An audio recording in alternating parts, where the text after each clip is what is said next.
Muy buenas tardes, queridos hermanos. Es un gusto y un privilegio estar en este lugar para saludarlos y también para poder manifestar qué es lo que Dios pretende de la juventud de esta época. Saben, con cierta preocupación he notado que existen algunos desafíos que nosotros como cristianos no los estamos tomando en cuenta a la hora de dar a conocer la palabra de Dios. Y en esta diapositiva que ustedes van a ver a continuación, que lleva por título "Tenemos un lugar en el plan de Dios", veo una situación que me parece que debiéramos también considerar, ¿sí? Es cierto que vamos a abrir la palabra de Dios y vamos a reconocer en la palabra de Dios el mensaje que existe allí, pero también tenemos que ver cómo la realidad nuestra tiene sus complicaciones. Voy a partir de una pregunta. ¿Será que Dios nos ha invitado a participar de su plan a todos? Todos y cada uno de los que estamos en este lugar, o solamente a algunos privilegiados, algunos dotados de algún tipo de cualidad, o tal vez algunos que poseen habilidades especiales. ¿Saben por qué planteo esto? Porque cuando he conversado con los jóvenes, me han dicho, pero yo no tengo las cualidades como para participar en un plan, ni siquiera de la iglesia, menos en un plan grande como el de Dios. ¿Será eso posible? Bueno, voy a por favor pedir que coloquen la próxima diapositiva. ¿Cuál es el plan de Dios? Dentro de este cuadrito, miren, el plan de Dios, cuando usted lee la palabra de Dios, es salvar y reconciliar a la humanidad a través de Jesús, que todos los creyentes sean una familia eterna, que vivan con el Creador en una nueva tierra, que el Espíritu Santo guíe y capacite a conversos al servicio y que cada creyente participe en la salvación de las personas. Ese plan parece muy bonito, parece muy bien pensado porque justamente Dios lo planeó así, pero ¿dónde cabe el ser humano que no conoce a Dios? ¿Él no participa? ¿O todos participan? Algunos que somos hijos de adventistas y que venimos a la iglesia desde que nacimos, hemos llegado a pensar que todos vamos a ir al cielo porque somos hijos de padres adventistas. Por lo tanto, está garantizado que venir a la iglesia es lo mejor, es lo que debemos hacer, pero sin más detalles, ¿verdad? ¿Será que es así? Miren, yo me di cuenta después que no es tan así. Y que la Biblia, si bien la estudiamos en la escuela sabática, debiera ser un estudio más profundo y debiera ser el interés de cada uno. Por favor, la próxima imagen. Aquí es donde planteo un desafío en nuestra juventud, porque encuentro que no hemos tomado en cuenta nosotros este aspecto. Miren, el problema de los jóvenes actualmente es el posmodernismo. ¿Y qué es el posmodernismo? Esto es una filosofía, claro, que nació en este siglo XX que acabo de dejar. ¿Y qué considera el posmodernismo? Dios no existe, y si existe, no tiene una relación con el ser humano. Es una especie de energía cósmica. Miren lo que llegó a decir el filósofo Nietzsche. Él dice, no hay hechos, sino hay interpretaciones. Eso significa que cuando usted ve la realidad, usted la puede interpretar a su manera. Desde su ángulo usted ve eso y por lo tanto es así. Y nosotros que leemos la Biblia pensamos, ¿cómo puede ser que Dios sea real si cada uno tiene su punto de vista? Nuestros jóvenes de hoy tienen más agudizado esto porque tienen que competir con la televisión que ya propaga esa idea, con la enseñanza que hay en muchos colegios y en la universidad, y finalmente con el Internet, donde está abierto y esta filosofía impregna la mente de nuestros jóvenes. Y por qué no decir de nosotros los adultos también, ¿sí o no? Me animé a hacer una pequeña encuesta entre mis alumnos del último año de la secundaria y pregunté así, ¿ustedes creen en milagros? ¿Qué creen que fue la respuesta? 2 o 3 dijeron, sí, profe, existen los milagros, pero allá en la Biblia. O sea que hoy no hay milagros, no se puede ver milagros hoy. No. ¿Cómo es posible que hoy por hoy nuestros alumnos tengan un concepto como ese? ¿Será que estos milagros que Dios hizo en el pasado y que están plasmados en la Biblia ya no se repiten hoy? ¿O tal vez han cambiado de nombre? Esto me preocupa, ¿saben? Creo que algunos de nosotros no estamos considerando que este problema ha inundado incluso nuestras esferas eclesiásticas. Tal vez nosotros mismos cuando predicamos no creemos que Dios hace milagros. No hemos visto milagros en nuestra vida y tampoco podemos decir que hoy por hoy aún Dios está haciendo milagros. Miren, el problema es que nosotros los jóvenes de hoy no somos capaces de visualizar nuestro lugar en el plan de Dios. ¿Sí? Nos parece como que Dios ya no se comunica con nosotros, ya no hace milagros, entonces, ¿será posible que yo participe de su plan? Hemos nacido en un ambiente donde hay tendencias al mal y estamos acostumbrados a eso. Segundo, es imposible disfrutar de la compañía de Dios a menos que Dios haga un cambio en nuestro ser. Esto es completamente bíblico, ¿sí? Nosotros no vamos a poder disfrutar de la compañía de Dios a menos que Dios mismo, como dice en su palabra, produzca el querer y el hacer. Tercero, el Espíritu Santo nos ayuda a reconocer que somos pecadores y que necesitamos de un Salvador para comenzar una nueva vida. Claro que sí. Sin la presencia del Espíritu Santo en nuestra vida, no va a ocurrir eso. Y finalmente, Jesucristo, el Cordero de Dios, Él paga el precio del pecado y salva a los que creen en su sacrificio sustitutivo. Esto lo ven todos los jóvenes en nuestras escuelas y también en nuestra iglesia. Pero de esto a la realidad de participar en el plan de Dios, hay un espacio, hay una brecha. Este es el gran encuentro. Si todo joven se propone encontrarse con Jesús y visualiza al Maestro como un habitante más de este planeta y conversa, como dijo la hermana hace un momento, diariamente con Él, se encuentra a través de la Biblia, sin duda alguna va a reconocer sus milagros diariamente. Miren lo que dice la palabra del Señor en el Salmo 8, versos 3 y 4.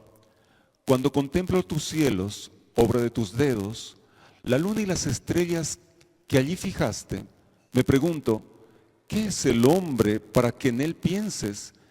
¿Qué es el hijo del hombre para que lo tomes en cuenta. ¿Saben por qué coloqué ese versículo allí? Porque cuando yo salí del colegio y estudié en el Colegio Nacional Florida, aquí en Santa Cruz, yo asistía a la iglesia central, ¿sí? Mis padres asistían a la iglesia central de Santa Cruz. Entonces, sábado a sábado, yendo a la iglesia, había leído ese versículo y mi preocupación era, ¿será que Dios toma en cuenta a todos o solamente a mí no me toma en cuenta? Yo tenía una dificultad en el colegio. Cada vez que me pedían hablar en público,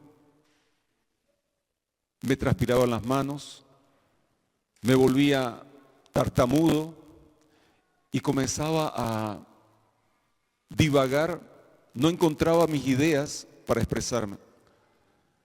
Y entonces yo decía, ¿cómo puede ser que Dios tenga tan en cuenta al ser humano, pero a mí no? ¿A qué ser humano toma en cuenta? ¿A David? ¿A Salomón? Tal vez a Abraham, a los patriarcas, a los profetas, ¿a ellos solamente toma en cuenta? ¿Por qué no se hace real con un ser humano como yo? Mire que las cuestiones que se toman los jóvenes de hoy, también las teníamos los jóvenes de ayer, ¿sí? Y este versículo me planteó una pregunta que quería resolver a toda costa. Terminé el colegio, como les dije, y fui a la universidad. Y en mi cabeza decía yo, me voy a bautizar en la iglesia adventista, pero no sé para qué. No me había bautizado todavía con 18 años. Sin embargo, yo sabía que debía bautizarme. Fui a la Universidad Gabriel René Moreno y me inscribí en la carrera de Ingeniería Química. Por las dificultades que yo pasaba, no quería exponerme en ninguna otra carrera donde tuviese que hablar en público. Y supuse que estando en un laboratorio no iba a tener esa dificultad.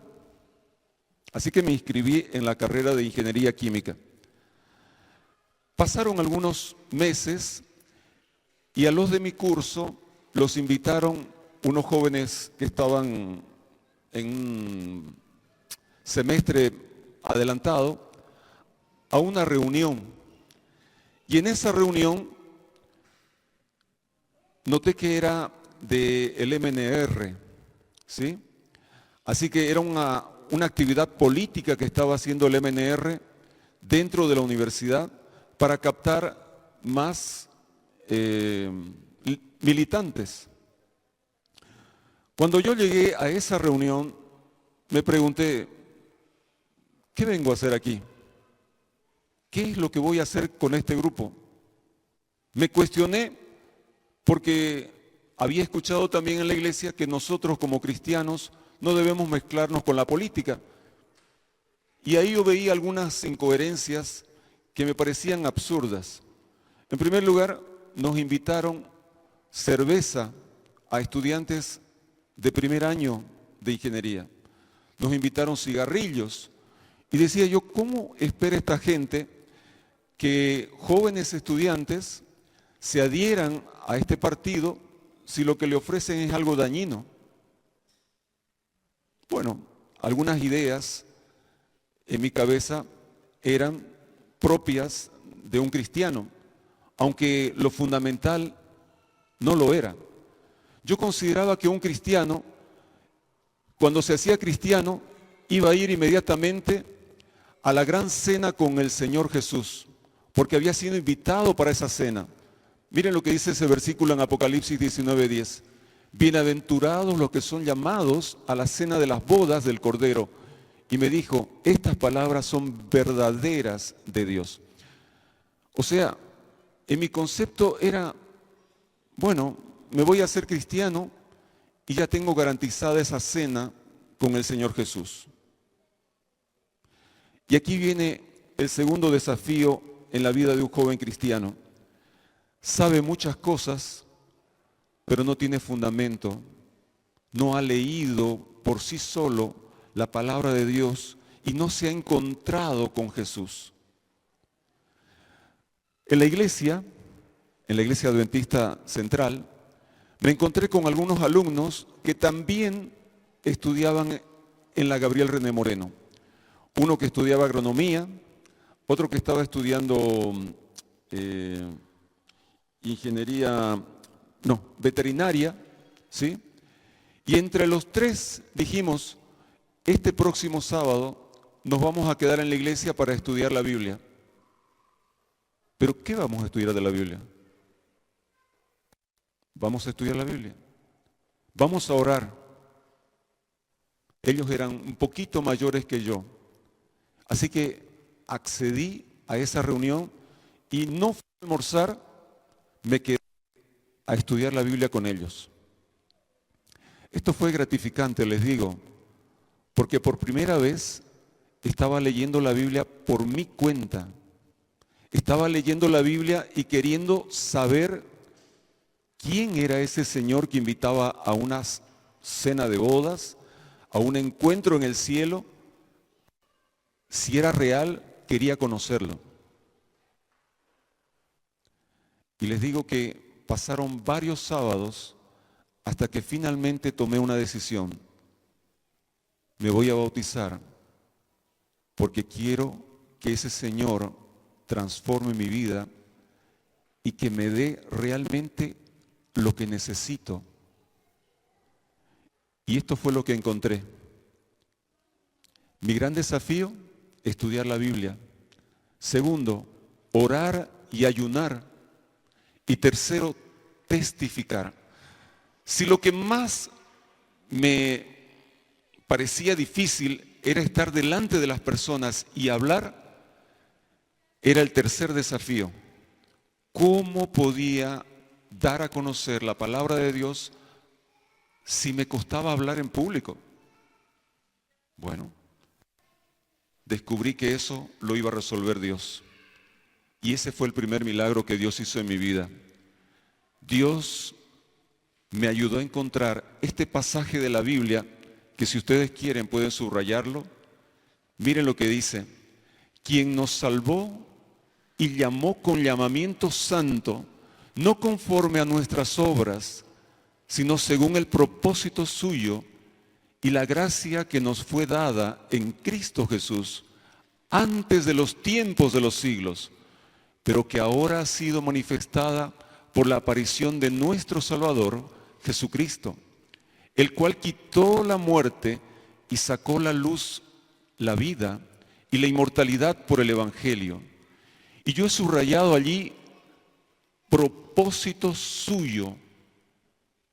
Descubrí que Dios, antes de que naciéramos nosotros, Él ya tenía pensado que nosotros participemos en su familia y en su plan.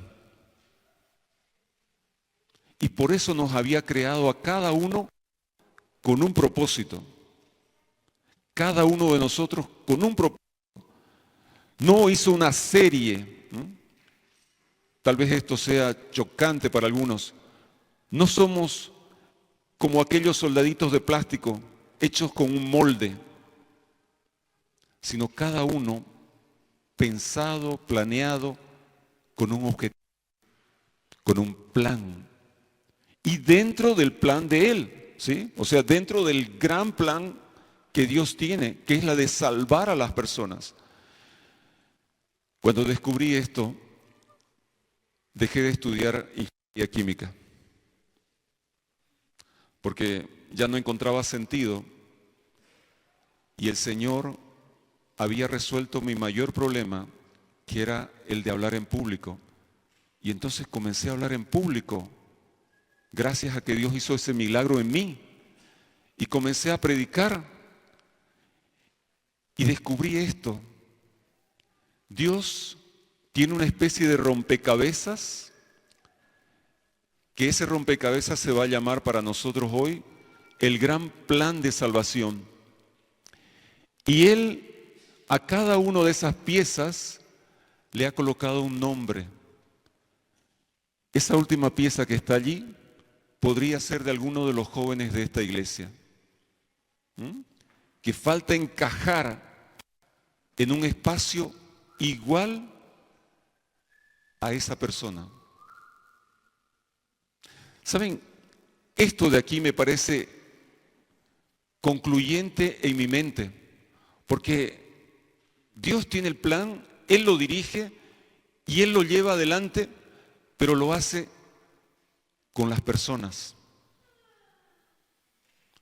Aquellas personas que no conocen a Cristo no participan de este plan, pero Él las tiene en cuenta y las está guardando para que cuando ellos reciban la unción del Espíritu puedan también entrar a ese plan.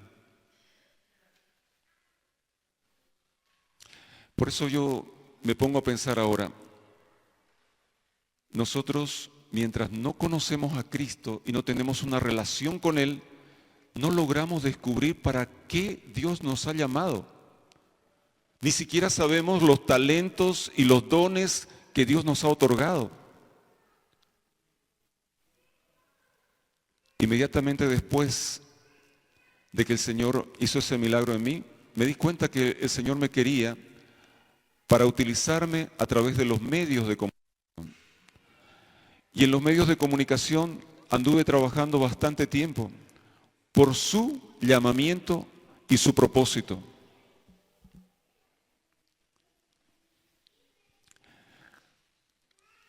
Considero que cada uno de nosotros es como una pieza de aquellas. Son engranajes, ¿verdad? ¿Dónde han visto tantos engranajes como en esa figura? Un día destapé un reloj queriendo encontrar la cuerda que se había soltado y me di cuenta que tiene muchos de estas piezas. ¿Y saben qué descubrí en esto? Cuando Dios nos llama para un propósito, a veces nosotros pensamos que ese propósito va a ser el protagonista de un gran evento o va a ser el descollante en un gran proyecto. Y a veces nos ha llamado Dios para un proyecto pequeño, donde no vamos a ser el protagonista de ese proyecto. Y entonces me doy cuenta que hay algunas piezas que son pequeñitas y hay otras que son mayores. Entonces, significa que existen personas que van a tener tal vez una tarea administrativa y otras estarán cooperando con esa tarea administrativa, tal vez un proyecto misionero en algún lugar, junto a varias personas haciendo una tarea comunitaria. Y me vi como uno de esos engranajes, ¿sí? Un engranaje pequeño dentro de un gran engranaje que mueve un proyecto gigante de salvación.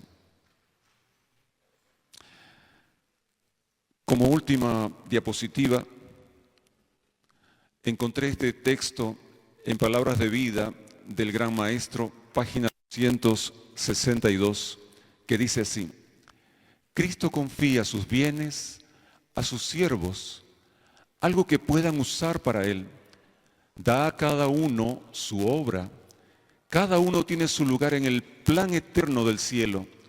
Cada uno ha de trabajar en cooperación con Cristo para la salvación de las almas, tan ciertamente como hay un lugar preparado para nosotros en las mansiones celestiales, hay un lugar designado en la tierra donde hemos de trabajar para Dios.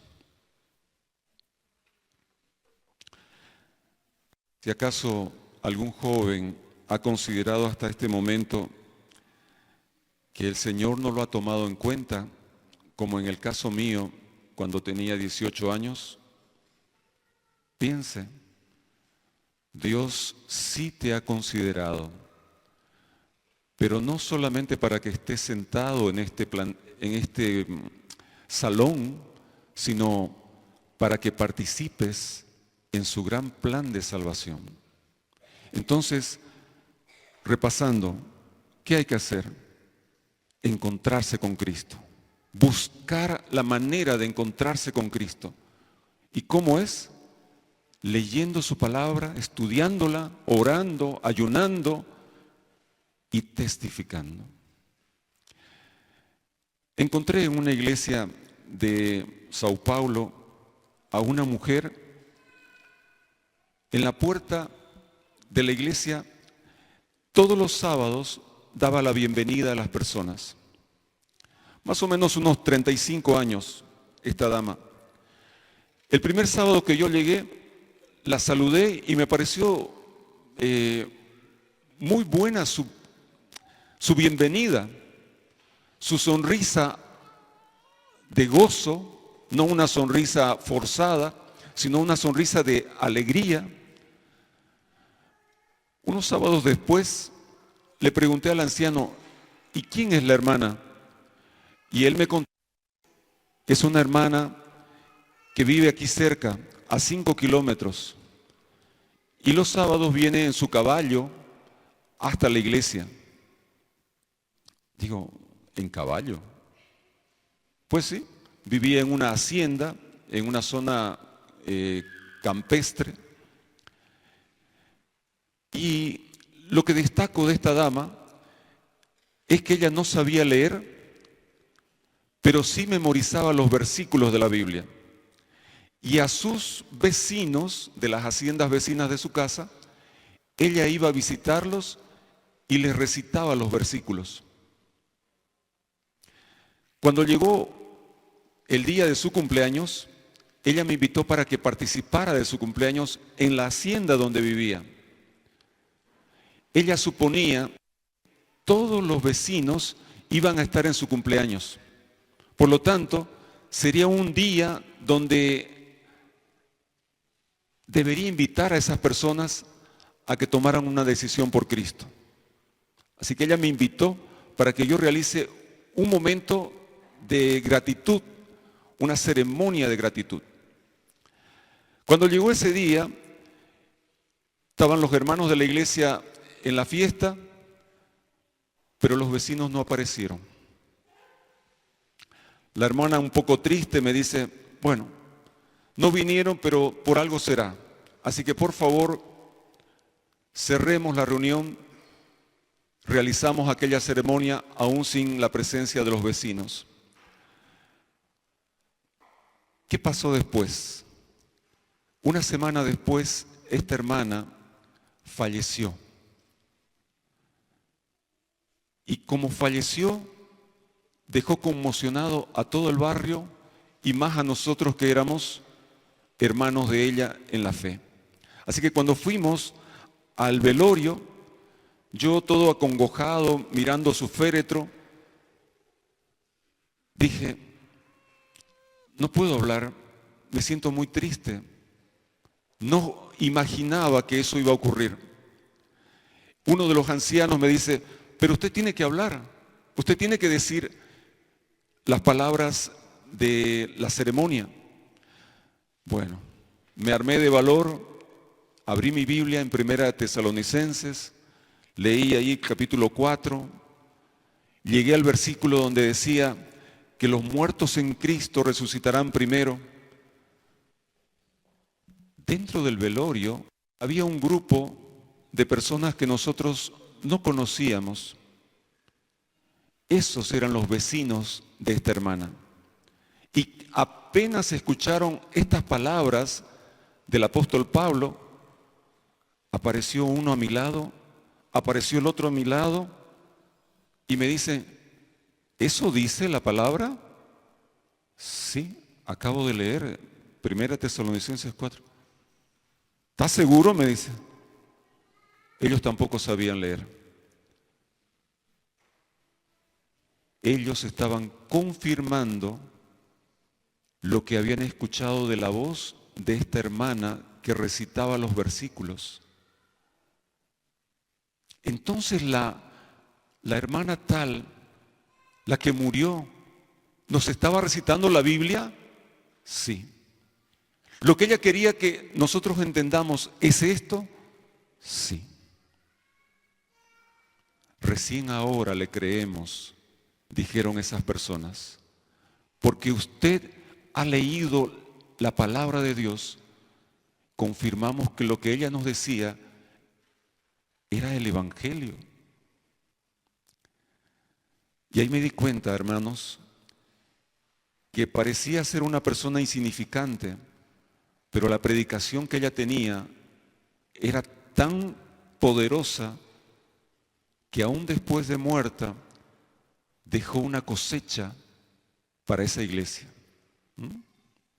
Esa predicación llena de la emoción de vivir con Cristo transformó a esas personas en receptores inmediatos de su palabra.